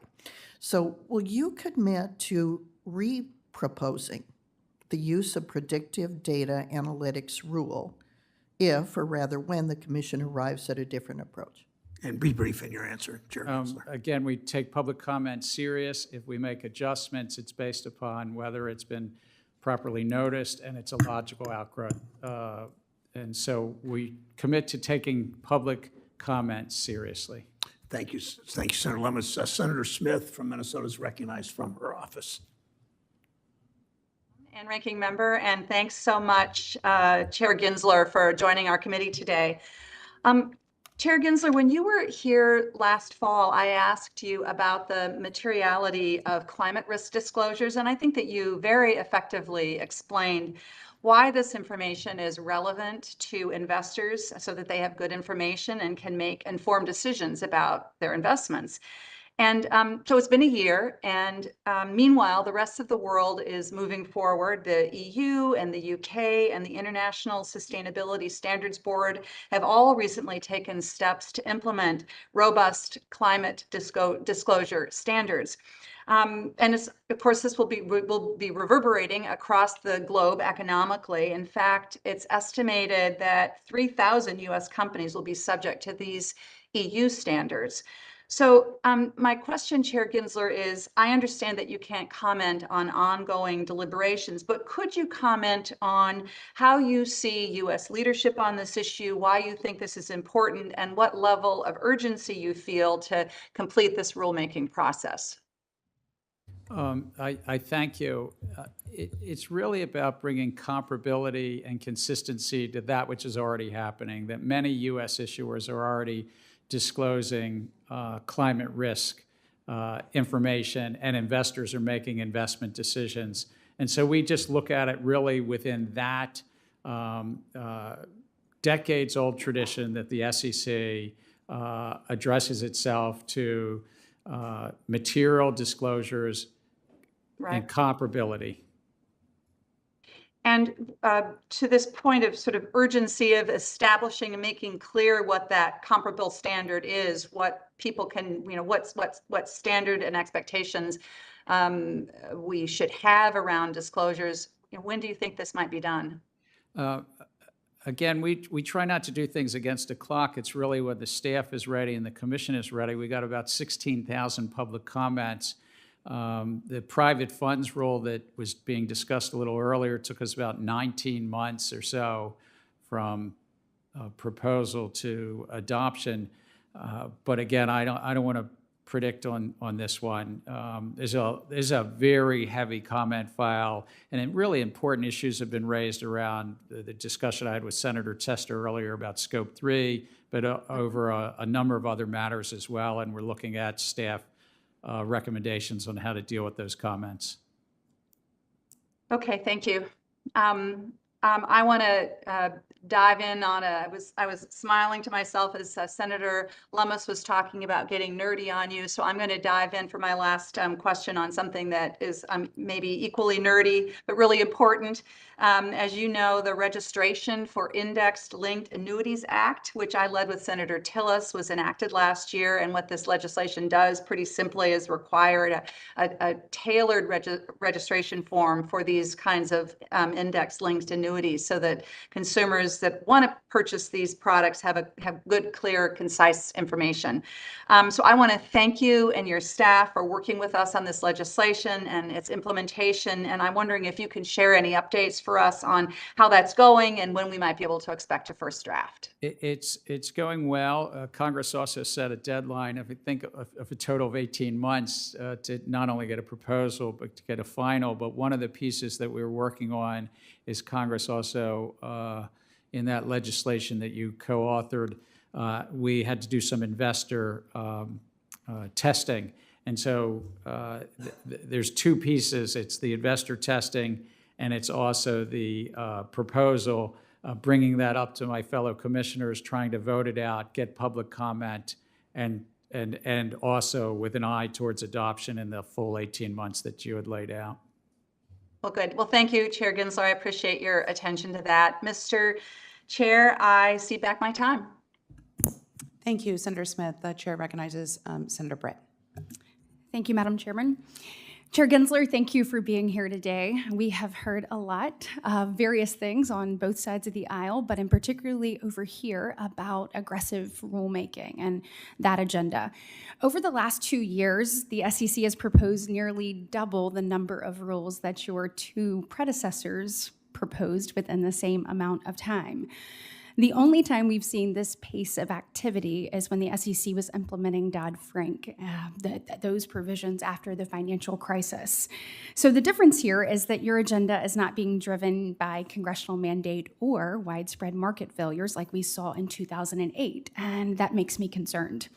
In fact, it's quite the contrary. 83% of your proposals are not required by Congress, and we have yet to see a market failure that warrants this many new proposals and regulations. Even your own former Inspector General raised concerns about the pace of the activity within your agency and said staffing issues may affect the quality of these rulemaking. To add to this, I believe you have failed to provide the public with justification for these sweeping regulations and have failed to allow for a robust public comment period due to fully understand the broad implications on the market. It makes me think, what constituency is the SEC actually listening to? I don't believe it is the average mom and pop or a 401k investor in the state of Alabama. It seems to be a small handful of politically aligned investors. It's my belief that we want to encourage people to go public so that more people have an opportunity to invest and share in the fruitfulness of the market. I am concerned that some of the things that are going on are going to actually deter people from doing just that. There are countless examples that we have seen, but I want to ask you about the anticipated proposal that I heard Senator Warner ask you about, the human capital disclosure. So when can we expect to see that proposal issued? Thank you. It's good to meet you. It's nice to meet you as well. I worked a lot with your former senator from your great state, Senator Shelby. Absolutely. Again, we don't do things so much against the clock. We wanted to see what those first couple of years of filings look like. Chair Clayton and the SEC had put something in 2020. Mm-hmm. We've looked at those. We looked at the data, and the staff is working through. So tell me on that, actually. So August 2020 is when that was implemented. It seems that when you look at that, we've had a 3-year time period, but the vast majority of that has been during the COVID time period, and the implications on workforce and these things may not be an adequate representation of what they may be in the future. Do you agree with that?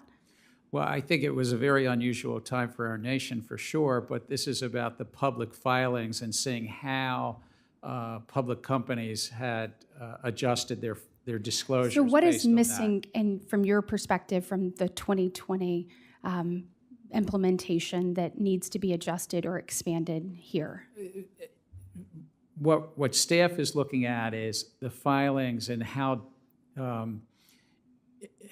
those disclosures are informing investors about a very important material asset, the human capital itself. And it's possibly around the total dollars spent on workforce and the turnover. So we don't know when you're going to when we'll see that, is what you said. I'm clear on that, right? Yes, that's correct. Okay, and then, but once you bring it forth, how long do you expect to leave the public comment period open for such an important rule? Well, we'll make that determination at the time, but all of our... What is the threshold? Can you help me with that? So all of them since January of 22 have been out to public Average. comment at least for 60 days from when we voted out of the commission. Really? And on average, it's been about 70. And I would say even beyond that, because it takes 12 to 24 months to finalize a rule, we continue to take meetings, we continue to take comments, and staff considers those comments. I am running out of time, so I'll make it quick. Last question. Can we expect to see a proper, robust cost-benefit analysis when you do release this? Obviously, we've been talking about it or hearing you talk about it for 2 years. I am hopeful that you will truly take into account the downstream effects of whatever you propose. I think that some of the things that we've seen, in my opinion, have been half-baked, and I am hopeful with something with such large implications that we will see a very thorough analysis and how it goes all the way down to a lot of the smaller entities that I'm concerned about. We do robust economic analysis on each of the rules, so thank you. Appreciate your time. Thank you, Senator Brett. I recognize myself. Chairman Gensler, it's good to see you. I have several questions for you today and limited time, so please keep your answers concise and specific. I hope I don't have to, but I will interrupt if needed to keep moving on.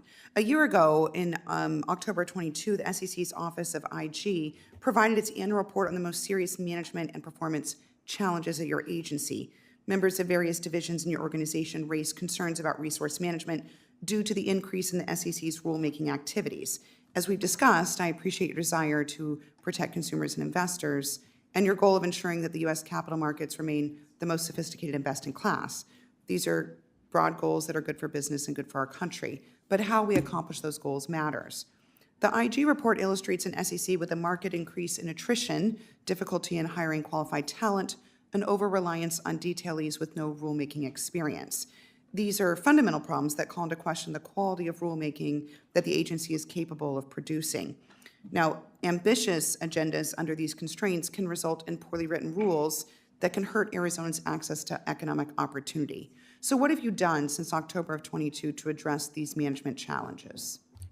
Part of it is, with Congress's help, is hiring more people. I'm very proud to say that the partnership of partnership of public service actually looked at us, and we went up in the ratings, that we're the third highest rated agency. But you're right, our attrition has moved up. And our attrition moved up in part because it's a very tight job market, and we're about 6 or 7% attrition. That means the average employee stays about 16 years.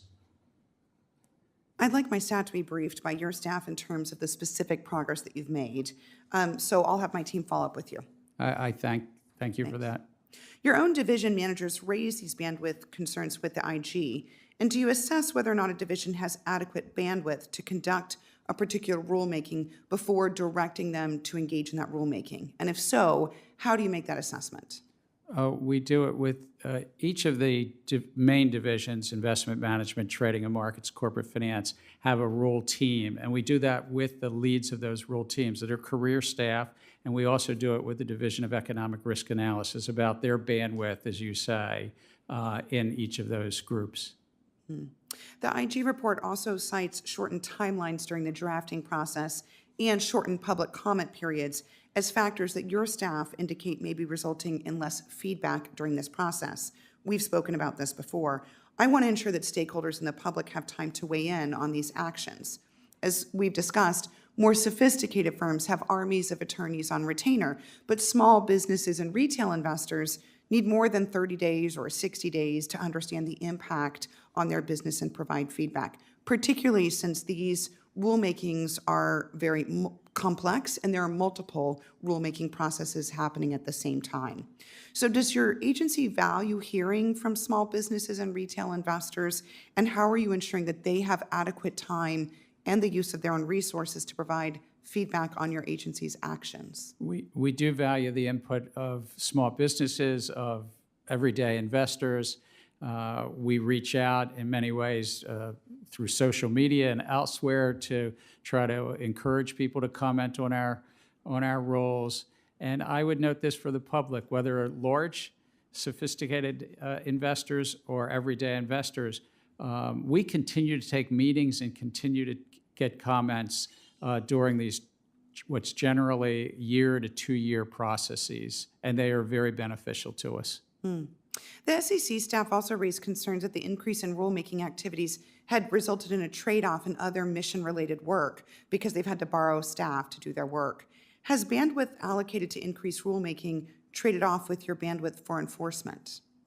I think the biggest trade-off is that we shrank from 2016 to 2021, and we're only right now about 3% larger than we were 7 years ago. But our enforcement division of about 1,300 people, which is about a quarter of our overall staff, it's not a trade-off because our policy shops are in different parts of the agency. So my last question is, your staff raised concerns with the IG that when moving more aggressively with rulemaking, the SEC is opening itself up to increased litigation risk. We've seen some recent legal setbacks for the agency, particularly in respect to cryptocurrency. So how are you assessing the agency's litigation risk with respect to the breadth of your rulemaking strategy? We take Congress's mandates to us and the authorities we have very seriously, but also how the courts interpret them. And we're dedicated and committed to doing things just within our authorities and how the courts interpret it, but we get a lot of feedback also from the public on that.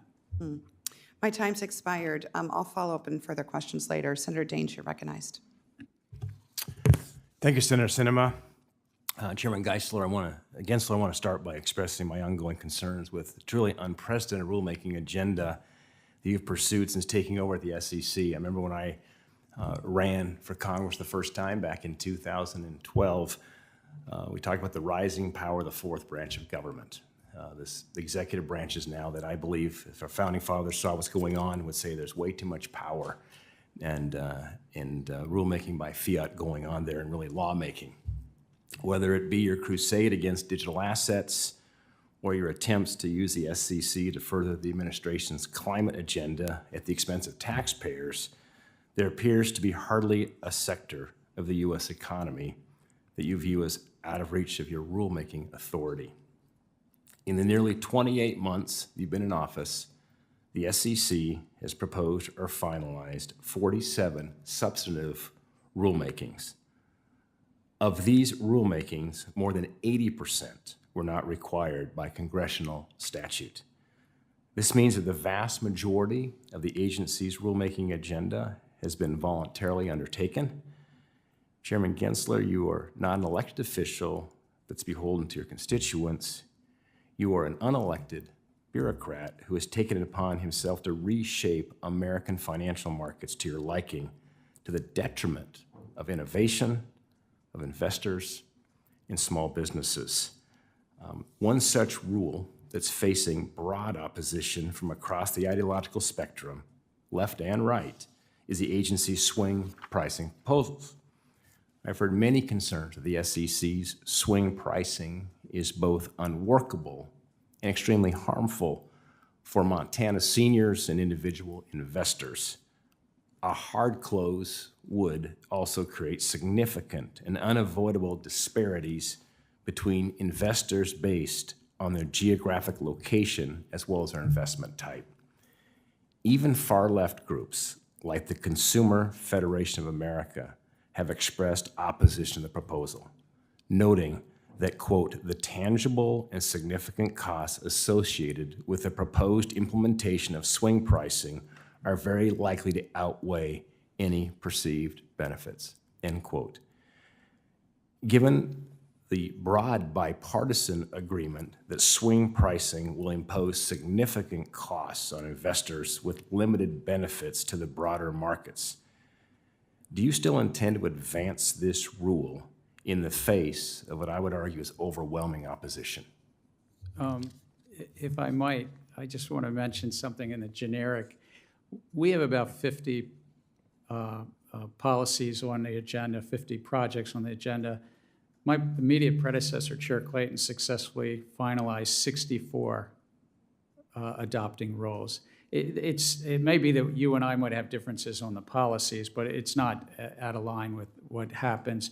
In terms of your specific question with regard to this rule, you're right, we've gotten significant feedback. There's kind of three pieces. There's about the liquidity of the underlying funds.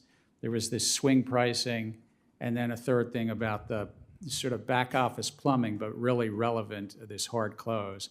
And we got some very significant comments, particularly on the swing pricing and hard close. And we're taking a very close look at that to see what's appropriate and whether to make adjustments. And as we go along, I can't pre-commit whether we'll finalize or not.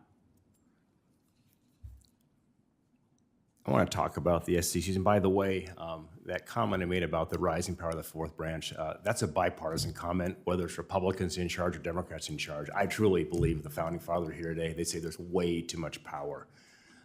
There are probably a lot they wouldn't recognize. Really too much, lawmaking authority done through, executive fiat that occurs in a bureaucratic branch of government. Turn to the SEC's proposed rule requiring disclosure of financed emissions. One significant impact of this rule is that it will likely lead to widely inaccurate disclosures that will be of little practical use to investors.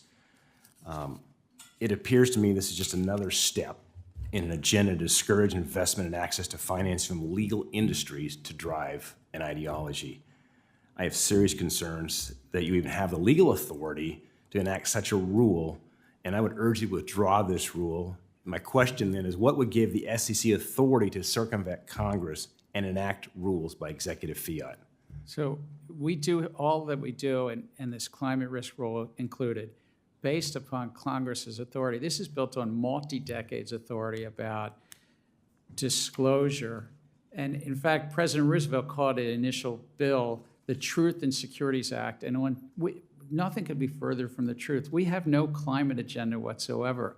We're not a climate regulator, sir, but over 80% of the top 1,000 companies in 2021 have been making climate risk disclosures, and 5% were making greenhouse gas disclosures. So it's trying to build some comparability of that which is already happening.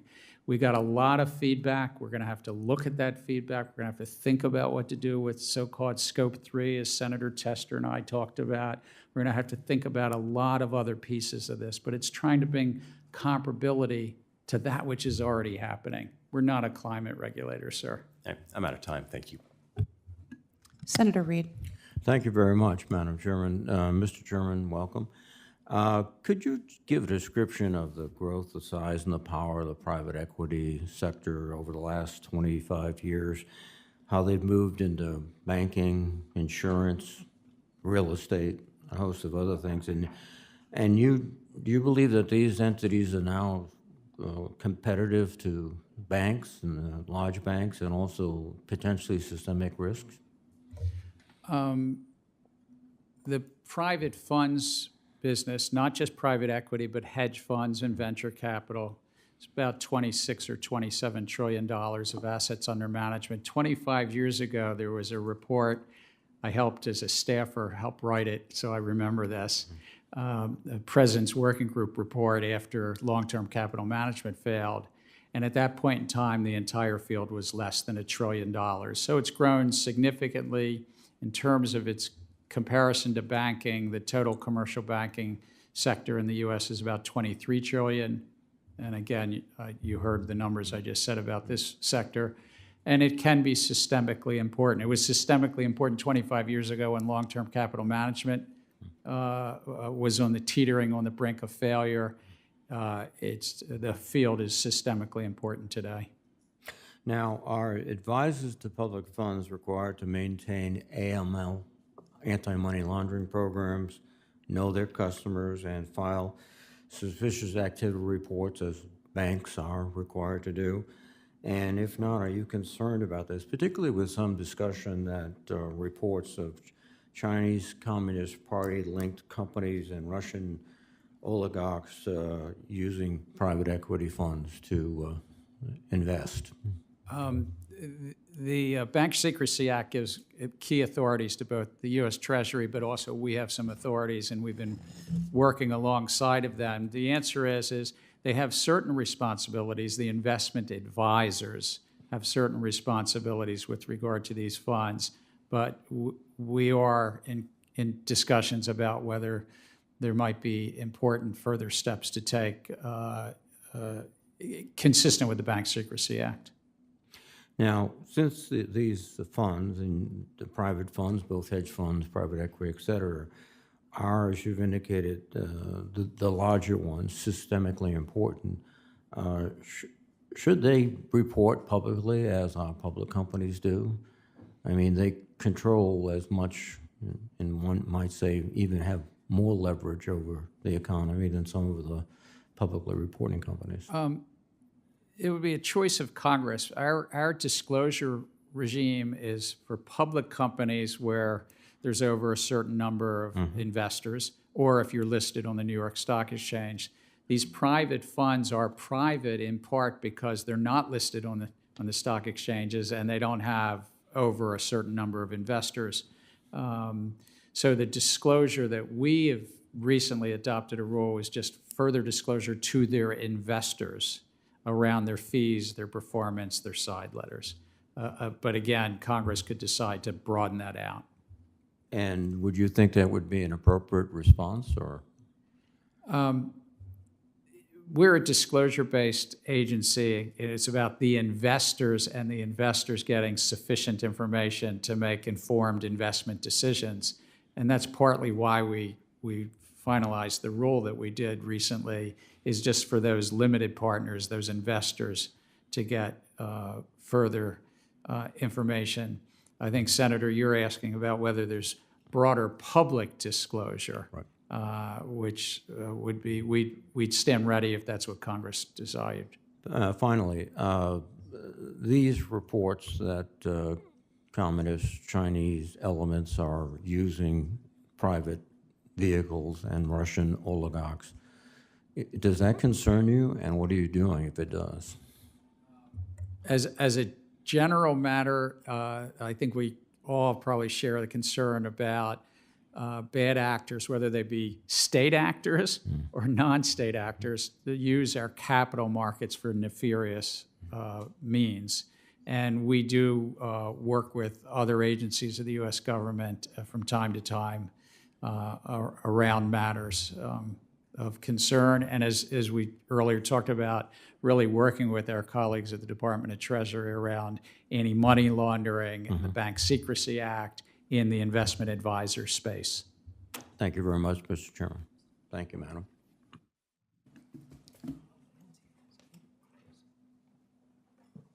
One moment.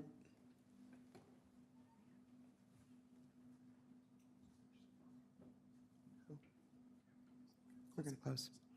Thank you, Chair Gensler, for your testimony today. For senators who wish to submit questions for the record, those questions are due 1 week from today on Tuesday, September the 19th. The witness will have 45 days to respond to any questions. Thank you again. With that, the hearing is adjourned. Thank you, Chair Sinema.